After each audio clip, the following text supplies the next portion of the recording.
दोस्तों, शहर की रात हमेशा की तरह चमक रही थी। नीन लाइट्स, ऊंची ऊंची इमारतें, महंगी कारें और उन्हीं सड़कों पर एक पुराना हरा पीला ऑटो। उस ऑटो को चला रहा था राघव। उम्र करीब 27 साल। चेहरे पर सादगी, आंखों में थकान, लेकिन अंदर कहीं एक जिद। राघव कोई साधारण ऑटो ड्राइवर नहीं था। वो मजबूरी से ऑटो चला रहा था। दिन में वो सरकारी नौकरी की तैयारी करता था, रात में ऑटो चलाता था।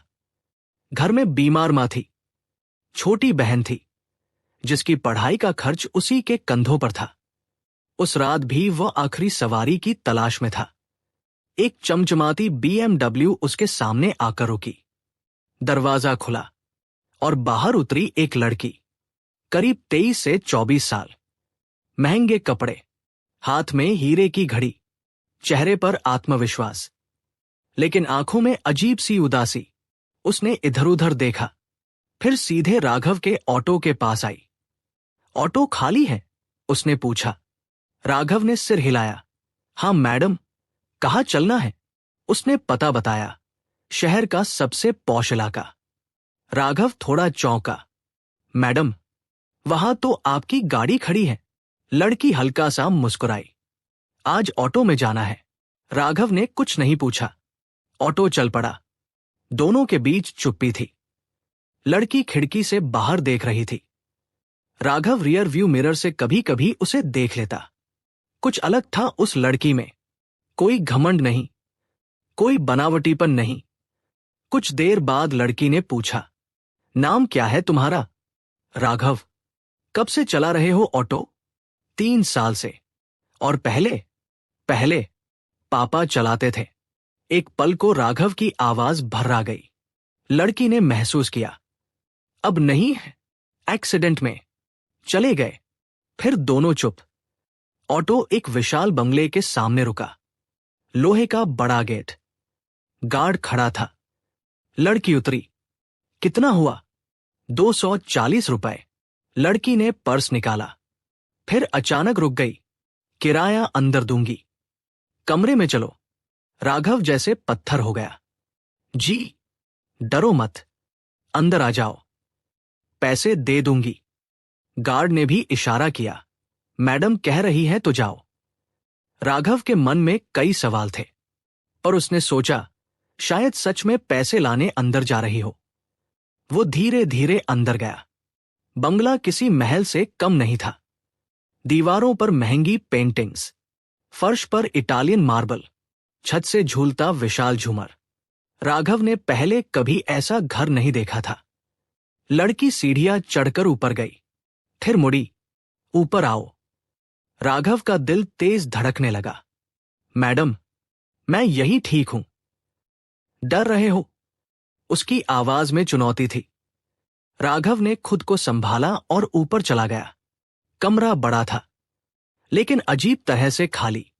सिर्फ एक सोफा, एक टेबल और दीवार पर एक बड़ी सी फोटो। राघव की नजर फोटो पर पड़ी। वो ठिठक गया। फोटो में एक आदमी था, ऑटो ड्राइवर, और उसके बगल में वही लड़की, छोटी उम्र में। राघव की सांस रुक गई। ये? लड़की ने धीमे से कहा, मेरे पापा।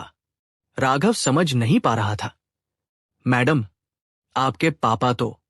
हाँ, ऑटो ड्राइवर थे। उसने मुस्कुराने की कोशिश की, पर आंखें भर आई। सबको लगता है मैं बहुत अमीर हूं, लेकिन ये बंगला, ये गाड़ियां, ये सब मेरे पापा की मेहनत नहीं है। राघव चुप था। लड़की ने आगे कहा, पापा ने अपनी पूरी जिंदगी ऑटो चलाकर मुझे पढ़ाया। मैंने MBA किया, एक बड़ी कंपनी में जॉब मिली। खैर कंपनी के मालिक ने मुझसे शादी कर ली। राघव ने उसकी ओर देखा। शादी या सौदा? लड़की की आवाज काम गई। सौदा। कमरे में सन्नाटा फैल गया। आज पापा की डेथ एनिवर्सरी है। उसने फोटो की तरफ देखा। हर साल मैं एक ऑटो ड्राइवर को घर बुलाती हूं। राघव का दिल धड़क उठा। क्यों? क्योंकि मुझे लगता है पापा फिर से आए हैं। उसकी आंखों से आंसू बह निकले। मैं उन्हें पैसे देती हूं, खाना खिलाती हूं और कुछ देर उनके साथ बैठती हूं। राघव की आंखें भी नम हो गई। लड़की ने टेबल से एक लिफाफा उठाया। इसमें 50,000 रुपए हैं। राघव पीछे हट गया। मैडम, मैं भीख नहीं लेता। ये भीख नहीं है। तो क्या है? एक बेटी की तरफ से, अपने पापा के लिए। राघव की सांसें भारी हो गई। मैडम, मेरे पापा भी ऑटो ड्राइवर थे। लड़की ने पहली बार उसे गौर से देखा। सच?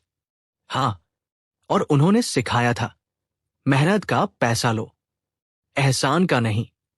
कमरे में अजीब सी खामोशी छा गई। अचानक बाहर बारिश शुरू हो गई। बिजली कड़की। लड़की ने धीरे से पूछा, क्या तुम कुछ देर बैठोगे? राघव ने कुर्सी खींच ली। दोनों चुपचाप बैठे रहे। उस पल में कोई अमीर नहीं था, कोई गरीब नहीं था। बस दो बच्चे थे जो अपने अपने पिता को याद कर रहे थे। नीचे गेट पर एक काली कार आकर रुकी। उससे उतरा एक आदमी, करीब 40 साल, सूट बूट में, चेहरे पर घमंड। वो गुस्से में अंदर घुसा। गार्ड कुछ कह पाता उससे पहले वह सीढ़ियां चढ़ गया। दरवाजा जोर से खुला। ये क्या चल रहा है? लड़की घबरा गई। राघव खड़ा हो गया। मैंने पूछा, ये कौन है?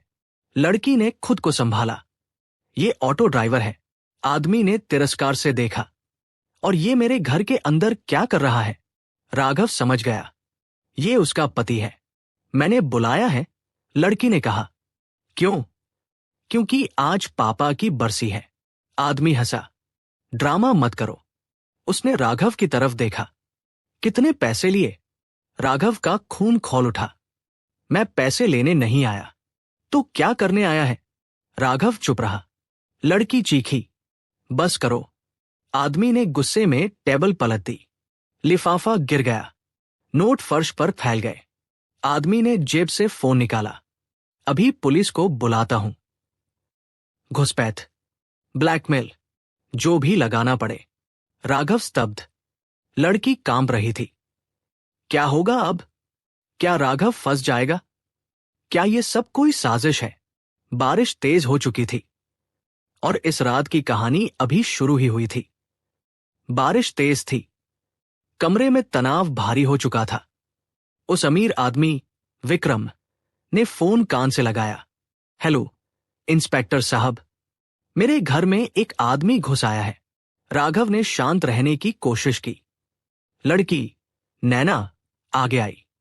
फोन रखो, विक्रम। विक्रम ने उसकी तरफ घूर कर देखा। तुम चुप रहो। राघव ने पहली बार सख्त आवाज में कहा। मैं खुद चला जाता हूं। किसी को बुलाने की जरूरत नहीं। विक्रम हंसा। इतनी आसानी से? पहले सच बताओ, कितना लिया है? कुछ नहीं, राघव बोला। नैना ने जोर से कहा, मैंने बुलाया है इन्हें। क्यों? विक्रम गरजा। नैना ने दीवार पर लगी अपने पिता की तस्वीर की ओर इशारा किया। क्योंकि ये मुझे पापा की याद दिलाते हैं। विक्रम की आंखों में चिढ़ थी। तुम्हारा ये ड्रामा अब बहुत हो गया है। कुछ ही मिनटों में गेट पर पुलिस की गाड़ी आकर रुकी। अंदर आए इंस्पेक्टर अरुण, मध्यम उम्र, तेज नजरें। अनुभव साफ झलक रहा था। क्या मामला है? उन्होंने गंभीर आवाज में पूछा। विक्रम बोला, मेरे घर में घुसपैठ। ये आदमी अंदर कमरे तक पहुंच गया। इंस्पेक्टर ने राघव की तरफ देखा। नाम? राघव। क्या करते हो? ऑटो चलाता हूं। इंस्पेक्टर ने नैना की ओर देखा। आप? मैंने बुलाया है इन्हें। कमरे में सन्नाटा। इंस्पेक्टर अरुण ने धीरे से पूछा, मैडम, क्या आपने इन्हें अंदर आने को कहा? हां। किस लिए? नैना की आंखें भर आई। आज मेरे पिता की बरसी है। वो भी ऑटो ड्राइवर थे। इंस्पेक्टर कुछ सेकंड तक चुप रहे। और ये पैसे? उन्होंने फर्श पर बिखरे नोटों की ओर इशारा किया। नैना बोली, मैं हर साल एक ऑटो ड्राइवर को बुलाती हूं और उसकी मदद करती हूं। विक्रम चिल्लाया, ये झूठ बोल रही है। इंस्पेक्टर ने तेज आवाज में कहा, मिस्टर विक्रम, शांत रहिए। इंस्पेक्टर ने राघव से पूछा, क्या आपने पैसे मांगे? नहीं साहब, मैं तो जाने ही वाला था। तो रुके क्यों?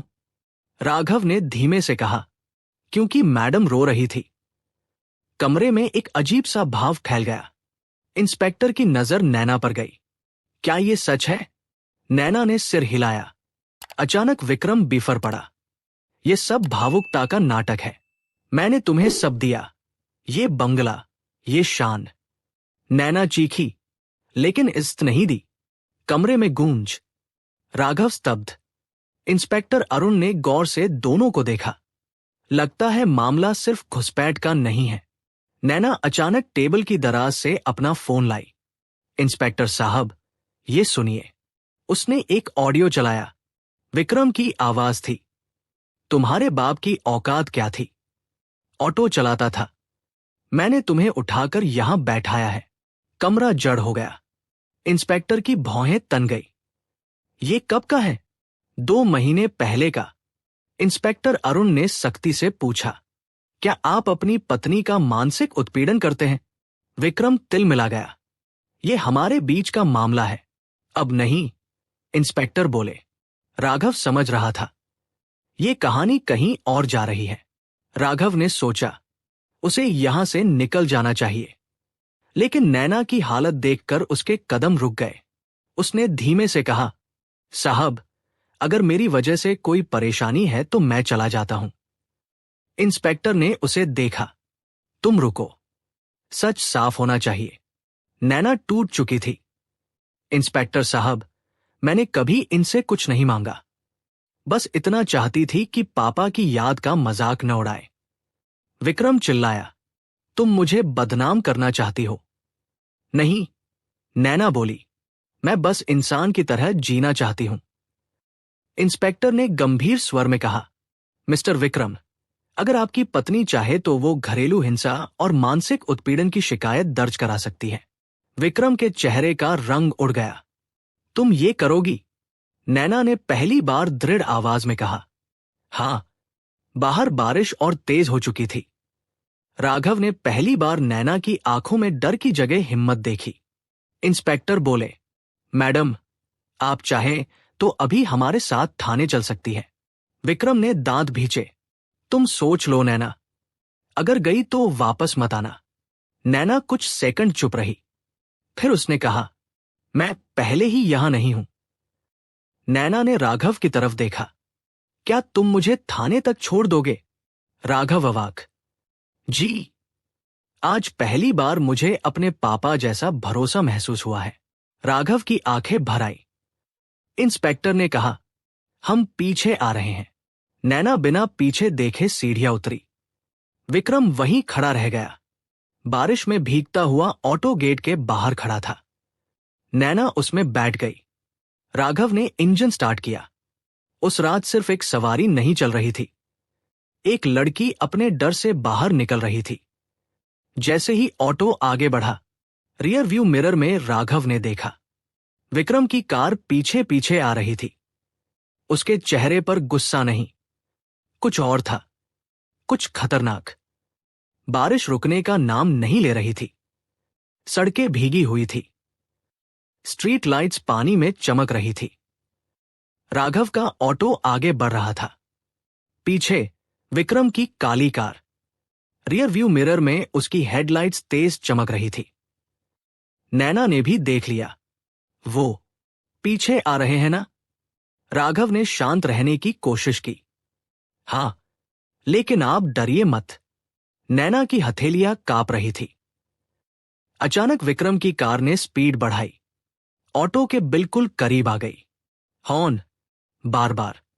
रुको, विक्रम कार से चिल्लाया। नैना घबरा गई। मत रोकना। राघव ने ऑटो को साइड लेन में मोड़ दिया। बारिश से सड़क फिसलन भरी थी।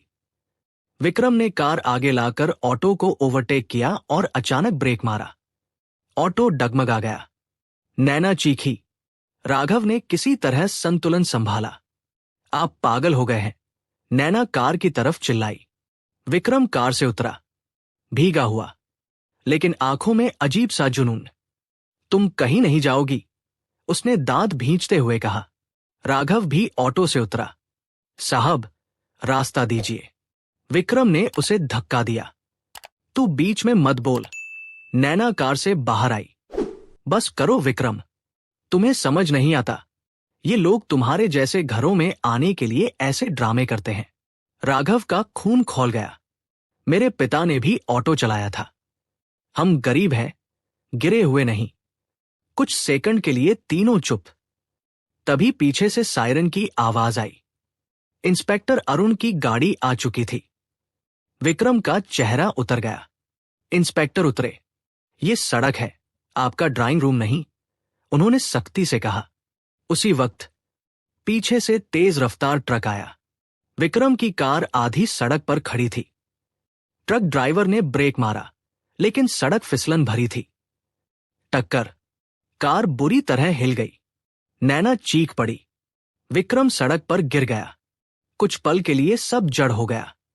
राघव सबसे पहले दौड़ा। विक्रम बेहोश था। सिर से खून बह रहा था। नैना कांप रही थी। विक्रम। इंस्पेक्टर ने तुरंत एम्बुलेंस बुलवाई। बारिश अब धीमी हो चुकी थी। विक्रम को अस्पताल ले जाया गया।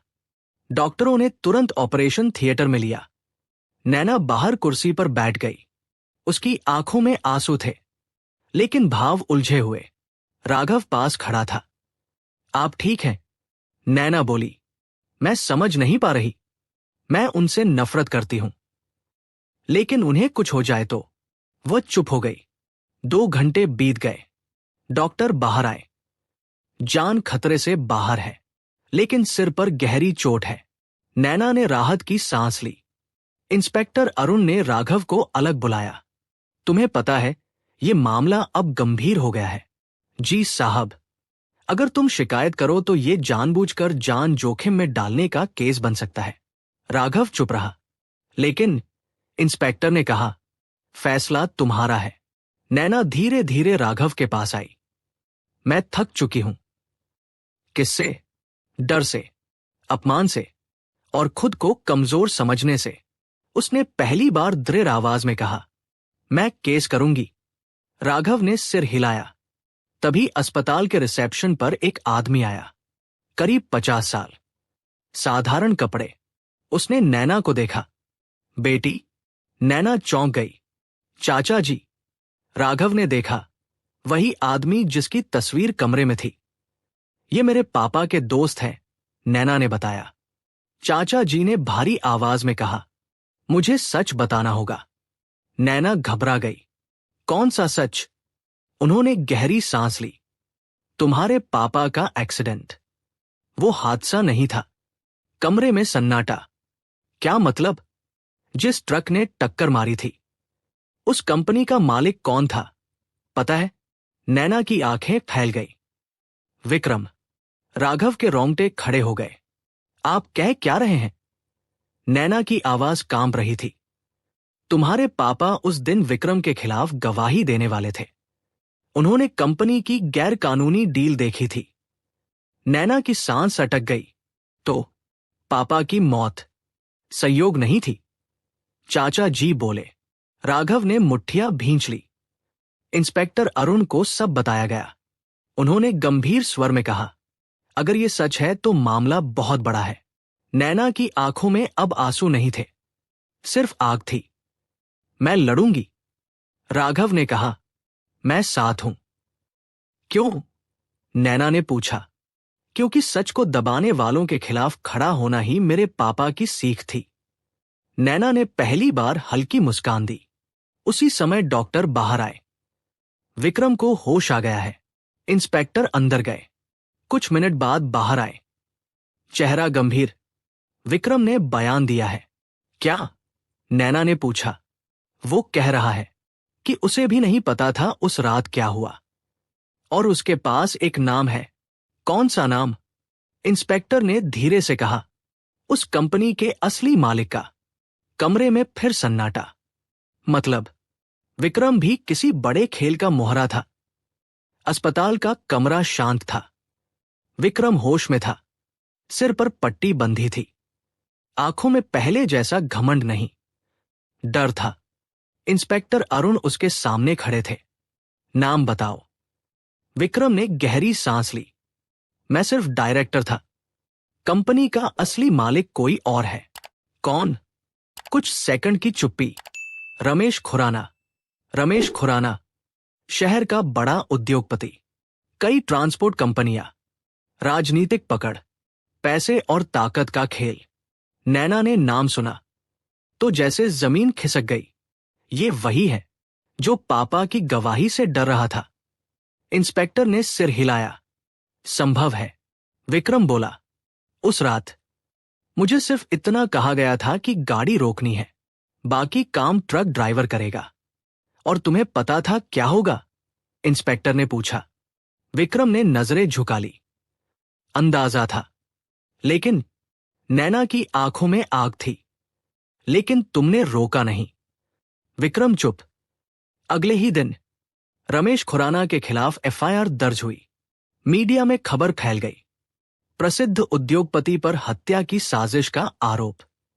शहर में हलचल मच गई। नैना कैमरों के सामने खड़ी थी। आज वो डरी हुई लड़की नहीं थी। मेरे पिता एक ईमानदार इंसान थे। उन्होंने गलत के खिलाफ आवाज उठाई और उनकी जान चली गई। उसने आगे कहा, लेकिन अब सच सामने आएगा। राघव पीछे खड़ा था, शांत लेकिन गर्व से भरा। चाचा जी ने पुराने कागज दिए। कंपनी की अवैध डील, ट्रक ड्राइवर का बयान, कॉल रिकॉर्ड्स, सब कुछ जुड़ने लगा। इंस्पेक्टर अरुण ने मजबूत केस तैयार किया। कुछ महीनों बाद कोर्ट रूम भरा हुआ था। एक तरफ रमेश खुराना के महंगे वकील, दूसरी तरफ सरकारी वकील। नैना गवाही के लिए खड़ी हुई। आपको कैसे पता कि आपके पिता पर हमला साजिश था? नैना ने शांत आवाज में कहा, क्योंकि मेरे पिता डरते नहीं थे और सच बोलने की कीमत उन्हें जान देकर चुकानी पड़ी। कोर्ट में सन्नाटा। फिर ट्रक ड्राइवर को बुलाया गया। उसने कांपती आवाज में कहा, मुझे पैसे दिए गए थे गाड़ी रोकने और टक्कर मारने के लिए। किसने दिए? रमेश खुराना के आदमी ने। कोर्ट रूम में फुसफुसाहट। जज ने फैसला सुनाया। रमेश खुराना दोषी पाए जाते हैं। उन्हें आजीवन कारावास की सजा दी जाती है। नैना की आंखों से आंसू बह निकले। लेकिन इस बार वो कमजोरी के नहीं थे, ये जीत के आंसू थे। विक्रम को भी साजिश में शामिल होने के कारण सजा मिली। लेकिन जेल जाते समय उसने नैना से कहा, मैंने लालच में गलत किया, लेकिन तुम्हारे पापा जैसे बनने की हिम्मत कभी नहीं थी। नैना ने कुछ नहीं कहा। कुछ महीने बाद वही पुरानी सड़क, वही बारिश की खुशबू। लेकिन इस बार नैना एक नए फैसले के साथ खड़ी थी। उसने अपने पिता के नाम पर एक फाउंडेशन शुरू किया, ऑटो चालक सहायता ट्रस्ट, जिसका उद्देश्य था ऑटो ड्राइवरों के बच्चों की पढ़ाई। राघव ने भी सरकारी परीक्षा पास कर ली।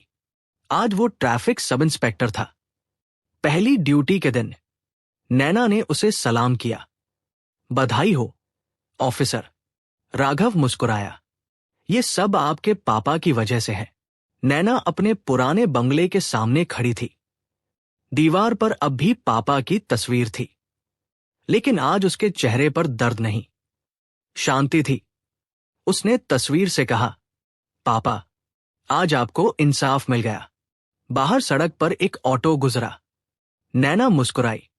कभी कभी जिंदगी में अमीरी गरीबी मायने नहीं रखती, मायने रखता है सच के लिए खड़ा होना। और उस रात जब एक अमीर लड़की ने कहा था, किराया अंदर दूंगी, किसी ने नहीं सोचा था कि वो पल एक साजिश का पर्दाफाश कर देगा। कहानी यहीं समाप्त होती है। दोस्तों, अगर आपको ये कहानी पसंद आई हो तो वीडियो को लाइक और चैनल को सब्सक्राइब जरूर करें और बेल वाला आइकन को दबाना न भूलें। कमेंट में अपने शहर का नाम लिखें। अपने और दोस्तों के साथ शेयर जरूर करें।